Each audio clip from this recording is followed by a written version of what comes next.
Assalamualaikum warahmatullahi wabarakatuh. Berikut ini saya sampaikan narasi tentang tobat orang yang menyekutukan Allah harus dengan cara bunuh diri setelah tobat. Penerapan Quran Surah Al-Baqarah ayat 54 berlaku untuk orang yang mengaku Islam tapi berideologi lain juga seperti sekuler itu benar agar tobatnya bisa diterima karena konteksnya sama-sama menyekutukan Allah dengan faham lain. Karena definisi menyekutukan bukan hanya menyembah tapi mengakui hukum lain selain hukum Allah juga termasuk menyekutukan Allah. Quran Surah Al-Baqarah ayat 53. Wa izataina Musal kitaba wal furqana la'alakum tahtadun. Artinya, dan ingatlah ketika kami memberikan kepada Musa kitab dan Furqan agar kamu memperoleh petunjuk.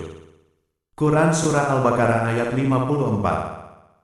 Wa isqala Musa liqaumihi ya qaumi innakum zalamtum anfusakum bitikusikumul ijlafatuhu ila bari'ikum faqulu anfusakum zalikum khairul lakum inda bari'ikum fata'aba alaikum innahu huwat tawwabur rahim. Artinya, dan ingatlah ketika Musa berkata kepada kaumnya, wahai kaumku, kamu benar-benar telah menzalimi dirimu sendiri dengan menjadikan patung anak sapi sebagai sesembahan karena itu bertobatlah kepada penciptamu dan bunuhlah dirimu. Itu lebih baik bagimu di sisi penciptamu.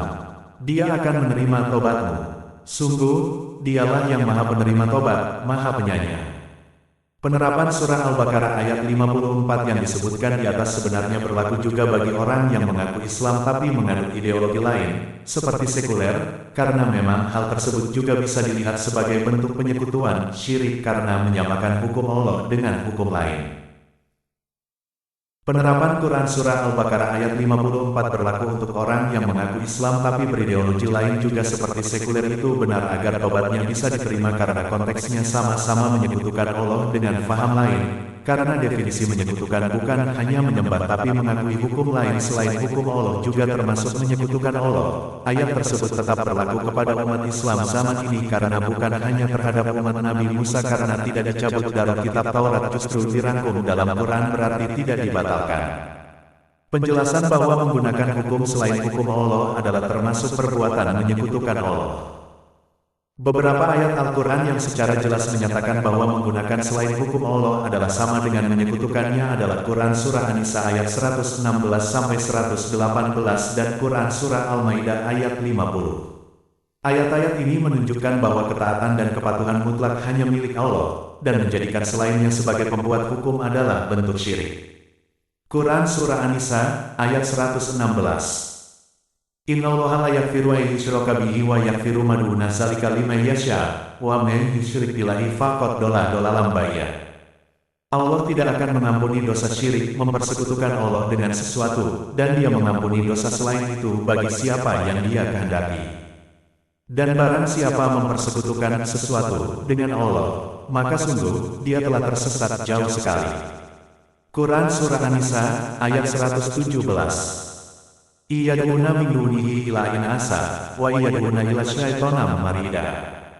Yang mereka sembah selain Allah itu tidak lain hanyalah inasan, berhala, dan mereka tidak lain hanyalah menyembah setan yang durhaka. Quran Surah An-Nisa ayat 118. La'anahullah, wa qala la'atakhizana min ibadika nasiban mafruho. Yang dilaknati Allah dan setan itu mengatakan, aku pasti akan mengambil bagian tertentu dari hamba-hambamu. Quran Surah Al-Maidah ayat 50. Afa hukmal jahiliyati yabgun, wa men ahsanu minallahi hukmal liqaumi yuqinun. Apakah hukum jahiliyah yang mereka kehendaki? Hukum siapakah yang lebih baik daripada hukum Allah bagi orang-orang yang meyakini agamanya? Menyatakan, apakah hukum jahiliyah yang mereka kehendaki, dan hukum siapakah yang lebih baik daripada hukum Allah bagi orang-orang yang yakin? Ayat ini mengecam orang-orang yang mencari hukum selain dari Allah, dan menegaskan bahwa hukum Allah adalah yang terbaik bagi orang-orang yang beriman. Ayat ini menunjukkan bahwa mencari hukum selain dari Allah adalah bentuk penyimpangan dari jalan yang benar.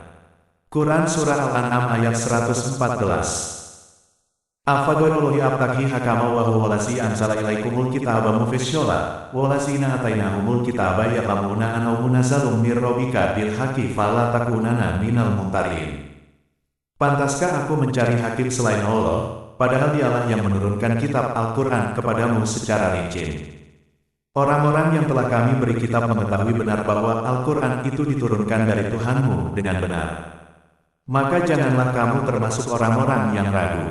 Kesimpulan, ayat-ayat Al-Quran di atas dengan jelas menunjukkan bahwa menjadikan selain Allah sebagai pembuat hukum, atau mengikuti selain hukum Allah, adalah bentuk syirik, yaitu menyekutukan Allah. Hukum Allah adalah yang terbaik dan mutlak bagi orang-orang yang beriman, dan mengikuti selain hukum Allah adalah penyimpangan dari jalan yang benar. Mengapa diperintahkan bertobat dengan cara bunuh diri setelah melakukan proses pertobatnya? Hal ini adalah tentu memiliki makna agar mereka dapat terhindar dari kemungkinan pengulangan atas perbuatannya jika masih menjalani kehidupan, sehingga bisa memungkinkan hilangnya kesempatan untuk bertobat lagi atas bentuk perbuatan sama pada waktu berikutnya.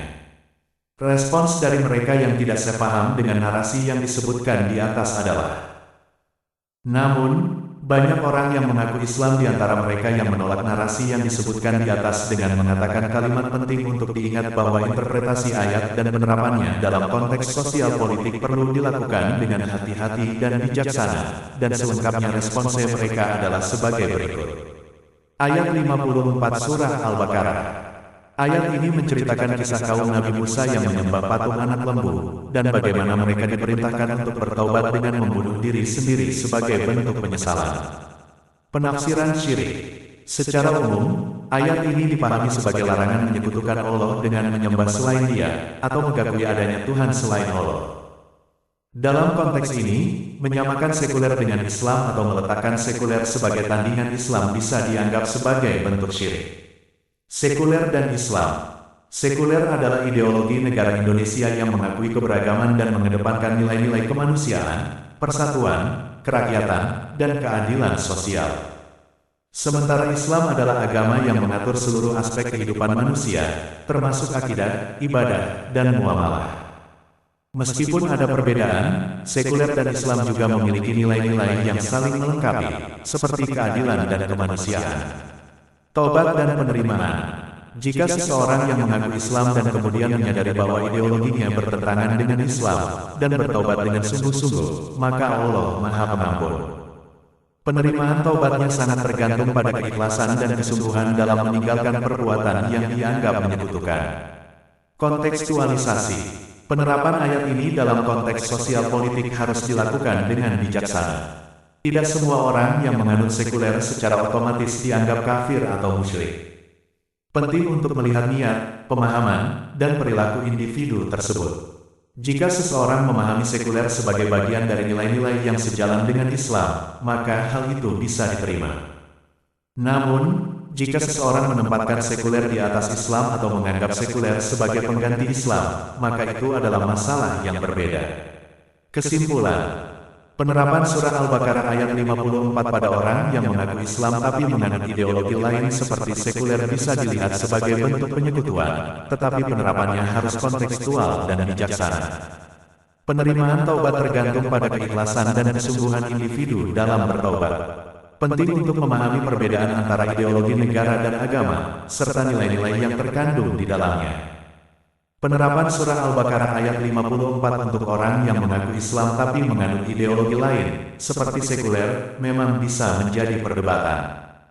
Ayat tersebut, yang berisi kisah tentang penyembahan anak sapi oleh Bani Israel dan perintah untuk bertobat, secara umum menegaskan larangan menyekutukan Allah dengan apapun. Analisis. Ayat 54 Al-Baqarah. Ayat ini menceritakan peristiwa di mana kaum Nabi Musa melakukan penyembahan terhadap anak sapi, yang merupakan tindakan syirik. Allah memerintahkan mereka untuk bertaubat dan mengembalikan diri mereka kepada Allah.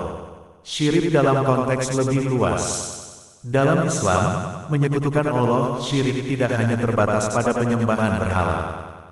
Mengakui atau mengikuti hukum atau ideologi lain yang bertentangan dengan ajaran Allah juga bisa dianggap sebagai bentuk syirik, karena menempatkan sesuatu atau seseorang sejajar dengan Allah dalam hal otoritas atau pengambilan keputusan. Sekuler dan Islam. Sekuler adalah dasar negara Indonesia yang mengakui keberagaman agama dan keyakinan. Penerapannya dalam konteks beragama di Indonesia melibatkan prinsip-prinsip seperti keadilan, persatuan, dan musyawarah.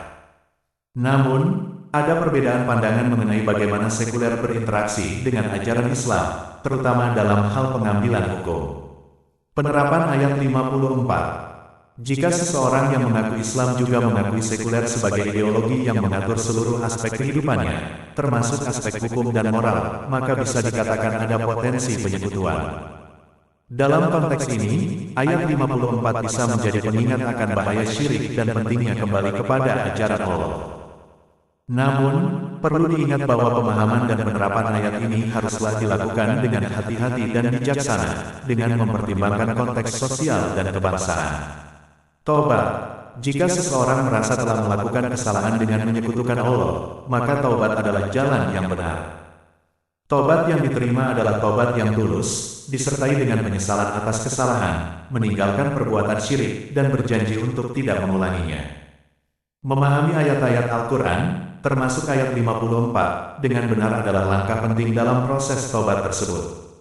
Kesimpulan, ayat 54 Al-Baqarah memiliki relevansi dalam konteks kehidupan umat Islam saat ini, termasuk mereka yang hidup dalam konteks negara dengan ideologi sekuler.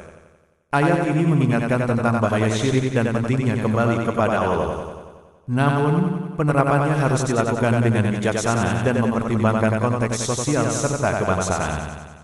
Taubat yang tulus adalah kunci untuk diterima di sisi Allah. Dari response yang mereka sampaikan atas narasi di atas sepertinya mencoba memberikan kelonggaran dalam memahami ayat tersebut agar penerapannya harus dilakukan secara kontekstual dan lebih bijaksana. Berarti ucapan Nabi Musa yang tercantum dalam ayat tersebut dianggap kurang bijaksana, padahal posisi beliau adalah sebagai seorang nabi yang menjelaskan perintah Allah kepada umatnya. Demikianlah narasi ini dibahas agar umat Islam dapat memahami ayat Quran dengan benar dan mendapatkan hidayah kepada jalan yang lurus atau sirotol mustaqim sebagaimana kita selalu minta dalam bacaan sholat paling sedikit sebanyak 17 kali dalam sehari. Dan terhindar dari pemahaman atau perbuatan yang menyebabkan masuk dalam kategori menyekutukan Allah.